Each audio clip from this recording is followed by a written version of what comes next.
Colbyjack.net is proud to present From the Flames by Trisha M. Wilson. The people of the fire, the Blesa, led by their queens, have ruled the island of Alfeyju and oppressed the Driva, the people of the ice, for more than 16 generations. With the Drivian King in hiding and little hope on the horizon, the Driva looked to one person to save them from the vile Blesa, the Diviana. According to legend, the divinely gifted Diviana will one day overthrow the Blesa and restore the Drivian King to his rightful throne. But with the search having lasted for more than 400 years, will the Diviana ever come to light? Willow is the slave of the Raskpil family. Bought at the age of 4, 20 years have passed since her life irrevocably changed.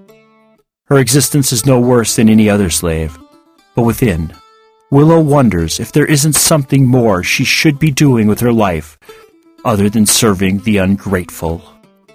Ordered to travel with her master's family to Sondertoft, so her master's adult children can take part in an ancient rite of passage, Willow is shocked when she learns that she too must participate.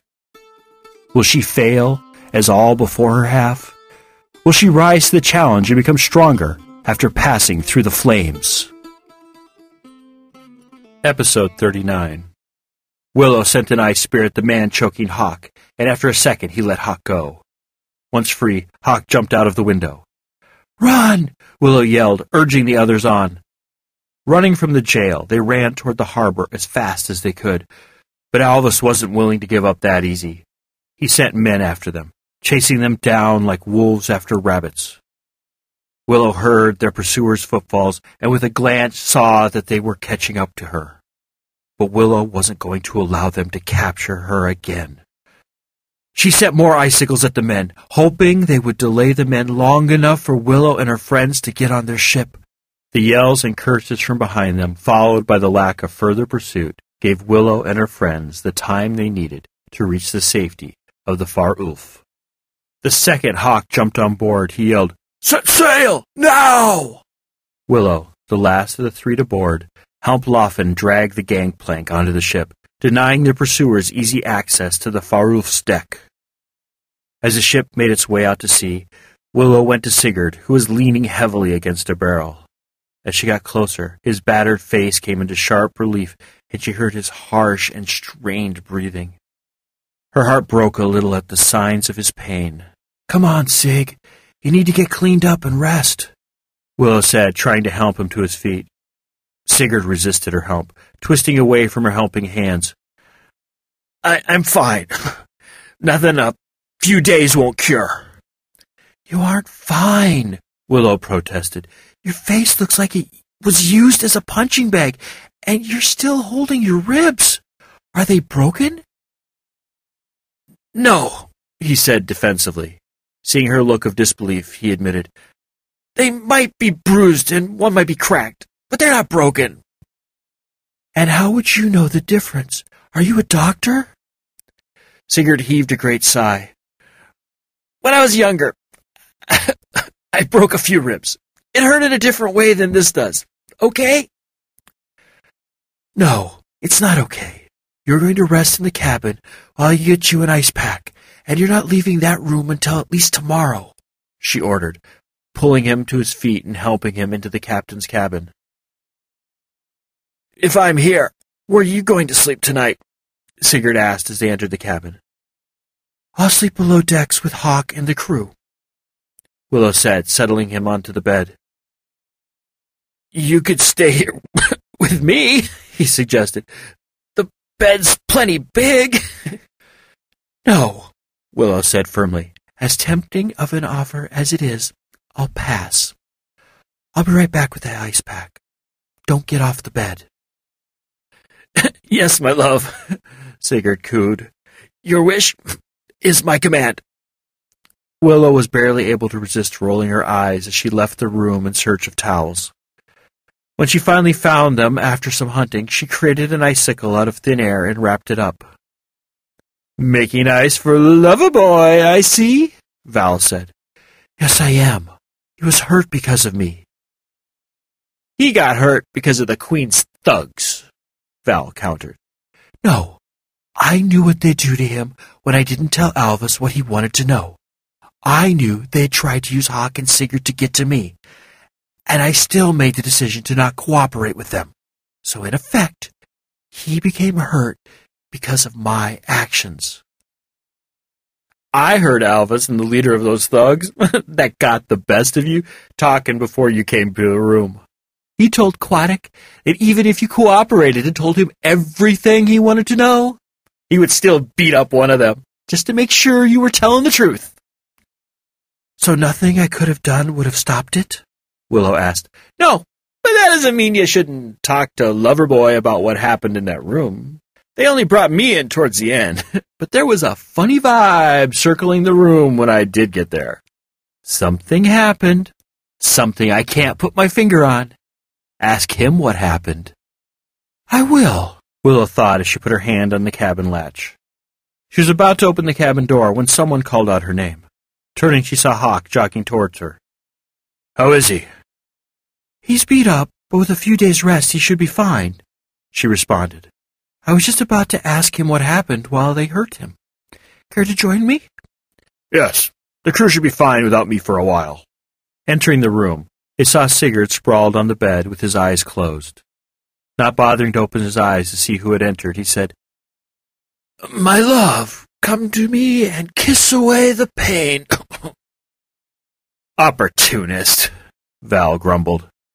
Sigurd, I'm not alone, Willow said, trying not to laugh as he opened his eyes, saw Hawk, and hurriedly sat up, leaning against the pillows. Sorry, he mumbled, not really looking at. He looked more disappointed and peeved. Willow pulled a chair to the opposite side of the bed from where Hawk had settled himself. Once seated, she leaned forward, holding out the ice pack. Here, put this on your face. It should stop the swelling. Thanks, Sigurd put the ice pack on the swelling, wincing at how cold the ice was against his sensitive face. What happened after they took you? Willow asked. That guy, Lord Alvis, I think his name was, started asking questions about you. Where you'd been the last few months, what you'd done there, who'd you met, stuff like that. When I refused to say anything, he had his little helper hit me and told me he already knew who you were and that refusing to talk would only make him hurt me more. I still didn't say anything, so after a few more hits, he asked me where we were headed and what I knew about the sacred objects. Shifting the ice pack's position on his face, he continued. I played dumb, saying I didn't know what he was talking about. Said we'd been in town to try to get some supplies before we continued on our journey back home. Unconsciously rubbing his ribs now, he said, He didn't like me saying that. Claimed I was lying, and that as a liar, I needed to be taught a lesson. That's when the other guy held me so the hitter could get a clean shot to my ribs. I was really hurt. What happened then? Hawk asked. As I tried to breathe and get through the pain, he had one of the men get Val and bring him to the room. Once he had Val, Alvis said that there were witnesses that would swear in front of the Queen that they'd seen you using it to conduct black magic. He said that I would be named as an accomplice and an evil wizard unless I told him everything I knew. He had just finished having his guy beat me again when you called out to him. You should have seen the look on his face. It was a look of pure satisfaction. He was almost gleeful that he had made you break. I could tell he was going to enjoy extracting every piece of information out of you and then throw you mercilessly to the wolves. Or the Queen. Sigurd shook his head at the memory. But enough about me. How did you get out of the cells? Did someone help you? Hawk snorted at the idea. None of those guys would have helped their mother, let alone us.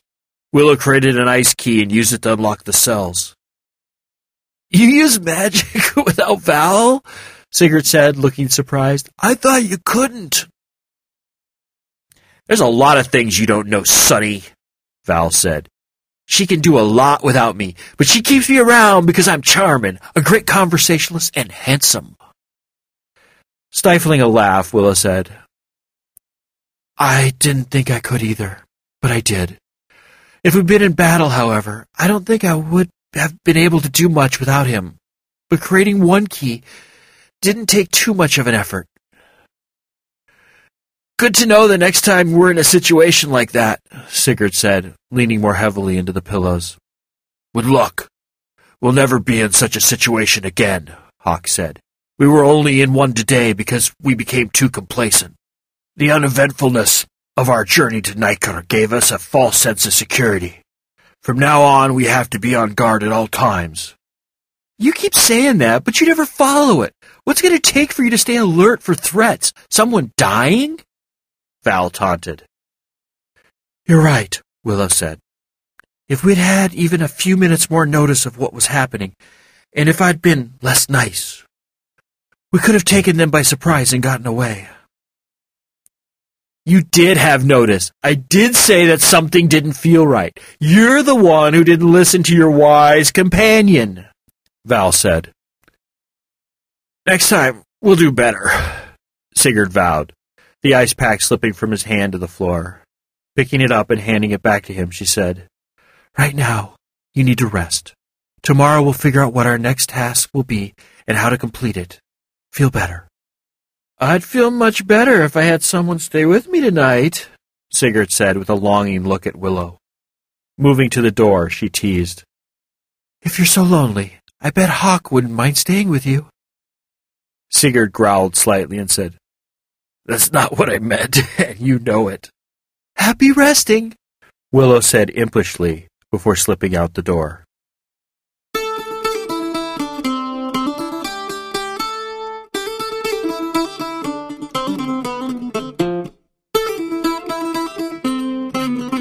You have been listening to From the Flames by Trisha M. Wilson. Read, recorded, mastered, encoded, and produced by Colbyjack.net. This work is released under a Creative Commons 3.0 Attribution, Non-Commercial, Share-alike license. Do what you want with it, just don't try to profit from it. Heaven knows we can't.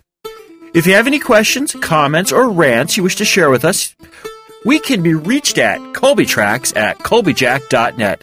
That's COLBYTRAX @COLBYJACK.net. Yep, I sing it too. If you want to follow the exploits of Trisha in Twitterland, just search for Lady Trisha W on Twitter, or follow the ever-dashing, courageous, hardworking, intelligent, and immensely humble Colbyjack on the Twitters as well. If you find that you can't, just wait to find out what will happen with Willow, the strong dude and the annoying dude. Be heartened to know that From the Flames is available from Amazon, Barnes & Noble, and Smashwords, as well as from our little shop. Didn't you know about our little shop? Why, yes, we have a little shop located at shop. That's shop.colbyjack.net. That's shop.colbyjack.net. Yeah, real original there. There you will find the latest ebook versions of all our works in both Mobi and ebook, all DRM-free, as well as audiobook versions of such works as Firmware Hijacked and Proxy, as well, naturally, as well as From the Flames. The audiobooks differ from the podcasts in that the headers and bumpers only run once, and the episodes are grouped into hour-long episodes for easy burning to CD or for downloading on the go. If you find you don't need any stuff, but just want to thank us monetarily for our efforts here, just head on over to Colbyjack.net, select either audio or visual, and look for the donate button located on the blog roll. Well, anyway, thank you for listening. Have a wonderful week, and remember to be fabulous.